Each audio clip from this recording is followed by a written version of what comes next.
Direction à présent les États-Unis où l'on célèbre ce week-end la mémoire de Martin Luther King, l'occasion pour le président Joe Biden de mettre en valeur le combat pour l'égalité mais aussi la démocratie. Alors que ce mois de janvier correspond également au premier anniversaire de l'attaque du Capitole. Mathieu Mabin, bonsoir à vous. Vous êtes à Washington pour France 24. L'une des dernières figures de cette attaque du Capitole il y a un an a été arrêtée ce week-end.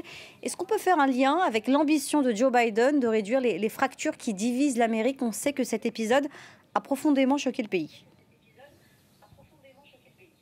Oui, absolument. Dans la stratégie de Joe Biden pour réunifier une Amérique fracturée sur le plan social, idéologique et même racial, il y a un volet qui passe par la neutralisation des plus radicaux. L'arrestation à laquelle vous faites allusion est celle de Stewart Rhodes, le leader et le fondateur des Oath Keepers, la plus puissante milice anti-gouvernementale identifiée aux États-Unis. Selon ses dirigeants, elle pourrait compter jusqu'à 30 000 adhérents et sympathisants. Le FBI, quant à lui, table sur un chiffre plus proche des 3000 membres permanents. Mais ce qui a particulièrement préoccupé l'administration américaine ces derniers mois, c'est la représentation très importante de policiers et de militaires dans cette organisation. À l'instar des Proud Boys ou encore des QAnonistes, les Housekeepers sont clairement identifiés comme une organisation d'extrême droite, paramilitaire donc, adepte des théories complotistes les plus répandues. Et bien entendu, il circule une idéologie raciste absolument incompatible avec les valeurs que veut défendre l'administration de Joe Biden. Bien sûr, cette survivance de la Confédération qui fantasme avec ses armes sur une Amérique qui n'est évidemment pas celle de Martin Luther King ou de Barack Obama.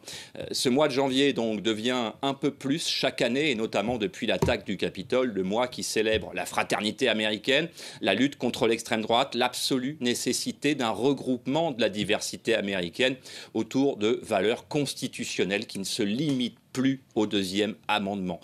Pour Joe Biden, oui, le 6 janvier 2021, les assaillants du Capitole sont passés tout près du monument à la mémoire de Martin Luther King, mais sans que cela ne les dissuade de commettre, selon lui, l'irréparable. Une année 2021, Mathieu, qui a également été marquée par plusieurs affaires emblématiques opposant des policiers blancs à des victimes afro-américaines.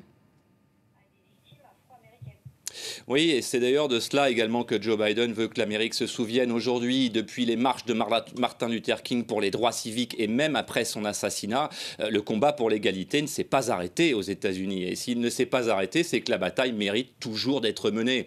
C'est clairement ce que nous disent aujourd'hui les défenseurs de George Floyd. C'est clairement ce que célèbrent les associations qui ont soutenu la mère d'Ahmaud Arbery quand elle était seule à réclamer justice pour l'assassinat de son fils. Rappelez-vous ce simple jogger abattu par un ancien policier.